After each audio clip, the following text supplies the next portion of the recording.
Notre secours est dans le nom du Seigneur, qui a fait le ciel et la terre. Est-ce que ça vous plaît, notre parcours, la Bible en un an?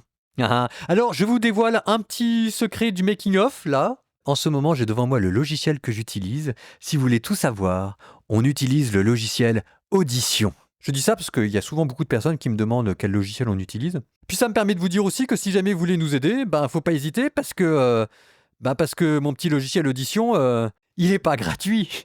Bref, vous avez compris. Aidez-nous à payer la licence, s'il vous plaît. On vous met tous les liens, n'hésitez pas. Allez, Genèse 48-49.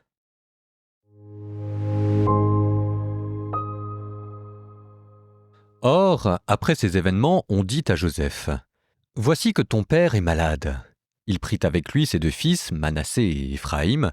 On l'annonça à Jacob en disant, « Voici venir vers toi ton fils Joseph. » Israël rassembla ses forces et s'assit sur le lit. Puis Jacob dit à Joseph, « Le Dieu puissant m'est apparu à Luz, au pays de Canaan, et il m'a béni. Il m'a dit, « Voici que je te rendrai fécond et multiplierai ta descendance. Je ferai de toi une assemblée de peuples, et je donnerai ce pays à ta descendance en propriété perpétuelle. Et maintenant, tes deux fils, ceux qui te sont nés au pays d'Égypte avant que je ne t'y rejoigne, ils sont à moi. Éphraïm et Manassé sont à moi, comme Rouben et Siméon. Mais les enfants que tu auras engendrés après eux seront à toi. C'est au nom de leurs frères qu'on les convoquera pour leur part d'héritage. Quant à moi, alors que j'arrivais de Padan, Rachel est morte dans mes bras, au pays de Canaan, sur la route, à une certaine distance d'Éphrata. C'est là que je l'ai enterrée sur la route d'Éphrata, c'est-à-dire Bethléem. À la vue des fils de Joseph, Israël dit, « Qui sont ceux-là » Joseph répondit à son père, « Ce sont les fils que Dieu m'a donnés ici. » Jacob dit, « Amène-les-moi, je vais les bénir. » Les yeux affaiblis par l'âge, Israël n'y voyait plus bien.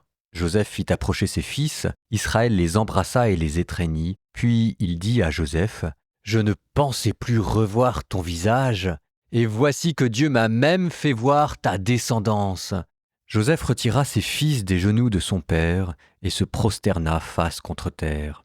Joseph prit ses deux fils, Éphraïm à sa droite, soit à la gauche d'Israël, et Manassé à sa gauche, soit à la droite d'Israël. Il les fit s'approcher de celui-ci.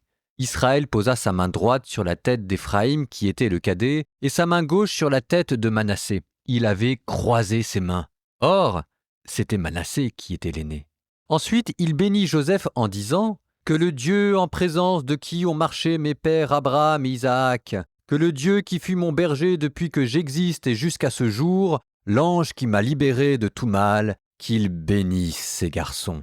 Qu'en eux survive mon nom et le nom de mes pères Abraham et Isaac, qu'ils surabondent dans le pays. » Or, Joseph vit que son père avait posé sa main droite sur la tête d'Éphraïm. À ses yeux, cela ne convenait pas. Il saisit donc la main de son père pour la déplacer de la tête d'Éphraïm et la mettre sur la tête de Manassé. Il dit à son père, « Pas ainsi, mon père, c'est celui-ci l'aîné. Mets ta main droite sur sa tête. » Mais son père refusa. « Je sais, mon fils, je sais. Lui aussi deviendra un peuple, lui aussi grandira. Toutefois, son frère cadet sera plus grand que lui. Il aura pour descendance une foule de nations. » Il les bénit ce jour-là en disant, « Par toi, Israël prononcera cette bénédiction, que Dieu te rende comme Éphraïm et comme Manassé. » Ainsi, il plaça Éphraïm avant Manassé. Alors Israël dit à Joseph, « Voici que je vais mourir. Mais Dieu sera avec vous. Il vous fera retourner au pays de vos pères. Et moi, je te donne une colline de plus qu'à tes frères, Sichem, que j'ai conquise des mains des Amorites par mon arc et mon épée. » Jacob appela ses fils et dit, « Assemblez-vous, je veux vous dévoiler ce qui vous arrivera dans les temps à venir. Rassemblez-vous, écoutez, fils de Jacob, écoutez Israël, votre père. Toi, Rouben, mon premier-né, ma force, les prémices de ma virilité, débordant de fierté, débordant d'énergie, torrent impétueux, ne déborde plus, toi qui es monté sur le lit de ton père, et en y montant tu l'as profané. Siméon et Lévi sont bien frères, leurs couteaux sont des instruments de violence, que je ne participe pas à leurs conseils, que je ne rejoigne pas leur assemblée, car dans leur colère ils ont massacré des hommes, dans leur frénésie ils ont mutilé des taureaux. Maudite soit leur colère, car elle est violente, et leur fureur, car elle est dure.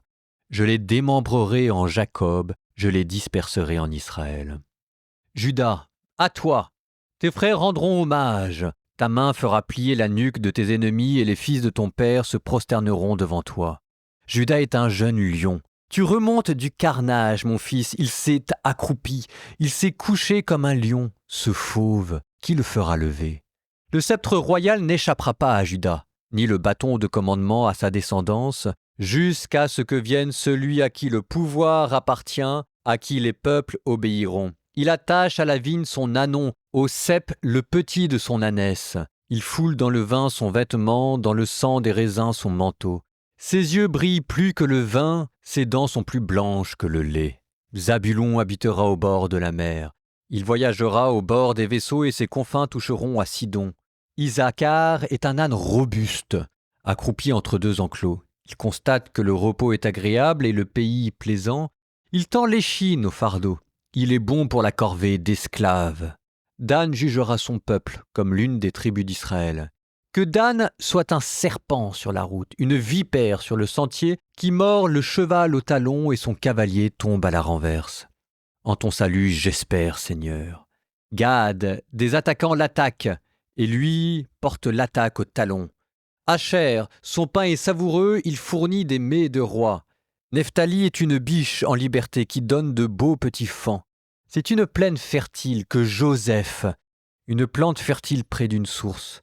Ses branches franchissent le mur, ils l'ont exaspéré, ils l'ont pris pour cible, ils l'ont persécuté ceux qui lancent des flèches. Mais son arc est demeuré ferme, et ses bras et ses mains ont gardé leur agilité, grâce à celui qui est force de Jacob, grâce au nom du berger, la pierre d'Israël, grâce au Dieu de ton Père qu'il te vienne en aide, grâce au puissant qu'il te bénisse. D'en haut, bénédiction des cieux, bénédiction de l'abîme tout en bas, bénédiction des mamelles et du sein. Les bénédictions de ton Père ont surpassé les bénédictions des montagnes antiques, le désir des collines éternelles. Qu'elles viennent sur la tête de Joseph, sur la chevelure du consacré parmi ses frères. Benjamin est un loup qui déchire. Le matin, il dévore la proie, le soir, il partage le butin. Ce sont là les 12 tribus d'Israël, les 12 tribus. Et voilà ce que leur a dit leur père en les bénissant. Il les a bénis en donnant à chacun de ses fils sa bénédiction. Jacob donna cet ordre à ses fils. Je vais être réuni aux miens. Enterrez-moi auprès de mes pères dans la caverne qui est dans le champ d'Échron le Hittite, dans la caverne du champ de Macpéla, en face de Mambré au pays de Canaan, le champ qu'Abraham a acheté à Éphron le Hittite comme propriété funéraire. C'est là que furent enterrés Abraham et son épouse Sarah. C'est là que furent enterrés Isaac et son épouse Rebecca. C'est là que j'ai enterré Léa. C'est le champ qui fut acheté aux Hittites avec la caverne qui s'y trouve. Lorsque Jacob eut achevé de donner ses instructions à ses fils, il s'allongea sur son lit, il expira et fut réuni aux siens.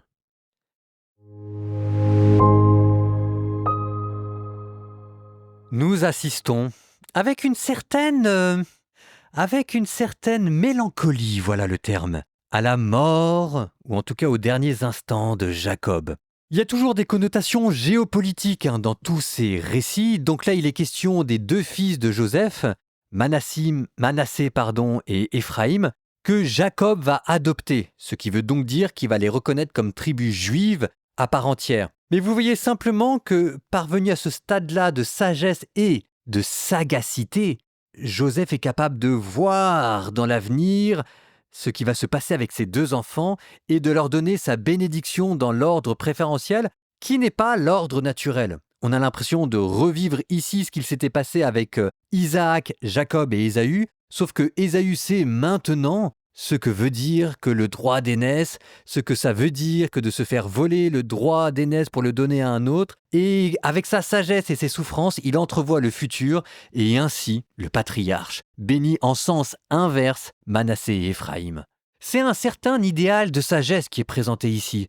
Vous savez, quand vous êtes capable de vous affranchir des lois, parce que vous avez compris comment fonctionnait la vie, et que c'est pas toujours ce à quoi on s'attend. Puis vient ensuite, comme l'ultime testament spirituel, la bénédiction de Jacob pour ses fils. Alors, les grandes bénédictions dans la Bible, on ne sait jamais très bien si ce sont des bénédictions ou des malédictions. C'est des paroles de vérité où Dieu dit les choses. Donc là, en même temps qu'il bénit ses enfants, il leur prédit tous les malheurs qu'ils vont faire, ce que vous retrouverez plus tard dans d'autres livres, par exemple dans le Deutéronome, où il y a une bénédiction qui est tout de suite assortie d'une malédiction. C'est des choses qui sont dangereuses parce que Dieu nous connaît. Ces bénédictions, malédictions visent peut-être d'abord à rappeler la fidélité de Dieu qui nous aime malgré tout ce que nous allons faire et dont il est parfaitement au courant. C'est ça ce qu'il y a de beau. C'est que, encore une fois, il est moins question de nous que de l'amour que Dieu nous porte, mais qui est un amour lucide sur qui nous sommes. L'image que vous devez avoir en tête ici, c'est celle d'un père de famille qui connaît ses enfants vraiment, qui connaît non seulement toutes leurs bêtises de jeunesse qu'il a évidemment pardonnées, mais en même temps aussi toutes leurs bêtises d'adultes, et qui ici ont quand même failli coûter la vie des hommes, et il n'y aurait pas eu Dieu, il y aurait eu plusieurs personnes qui seraient mortes, au moins Joseph, et puis peut-être Siméon, et puis peut-être Benjamin, et puis peut-être d'autres encore. Donc si vous voulez, c'est un père de famille qui n'a plus aucune illusion. Et parce qu'il n'a plus aucune illusion, il est capable de dire les choses. Qu'est-ce que vous préféreriez ? Une bénédiction de la part de quelqu'un qui ne vous connaît pas, ou alors un avertissement de la part de quelqu'un qui vous connaît ? Petit souvenir personnel, je me souviens d'un ancien père abbé, le frère Joël, de l'abbaye de Jeumondé, l'abbaye à côté de laquelle j'ai grandi quand j'étais jeune. Et ce père abbé c'était passionnant, il avait une vie, c'était un puits de sagesse. Et je me souviens que quand je parlais avec lui, c'était très troublant, parce que je n'ai jamais su si jamais il rigolait quand il me parlait, ou si jamais il était en train de m'engueuler. Et en même temps, j'adorais ça. Parce que j'avais une figure paternelle d'autorité, une figure de sagesse qui me disait les choses et je ne savais pas très bien si c'était à moi qu'il les disait ou si c'était à lui-même qu'il les disait et qu'il était d'une certaine manière au-dessus de tout ça et c'était très troublant et je sortais de là toujours avec un air dubitatif sur ce que je venais d'entendre et en même temps, j'y revenais avec plaisir. Cette bénédiction de la part de Jacob est à peu près la même manière. À travers chaque ligne, vous pouvez deviner l'histoire du peuple Israël qui va arriver. Donc par exemple, quand on vous dit que tel pays, telle tribu va vivre près de la Méditerranée, ou bien encore que telle autre tribu située au nord va plutôt disparaître, parce que là, Jacob est en train d'entreapercevoir les invasions assyriennes à venir. Et il voit tout, et en même temps il est détaché de tout. Vous avez un oracle vivant devant vous. Des hommes d'une telle sagesse spirituelle, humaine et politique, ça existe. Ça existe, mais c'est rare.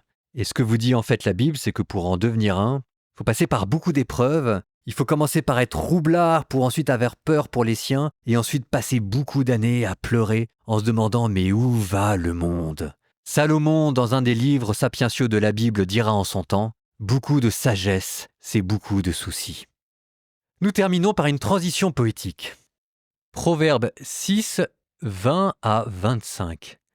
Garde les préceptes de ton père, mon fils. Ne rejette pas l'enseignement de ta mère. Tiens-les toujours fixés à ton cœur, attache-les à ton cou. Dans tes démarches, ils te guideront. Dans ton sommeil, ils te garderont. À ton réveil, ils te tiendront compagnie. Car ces préceptes sont une lampe, l'enseignement une lumière.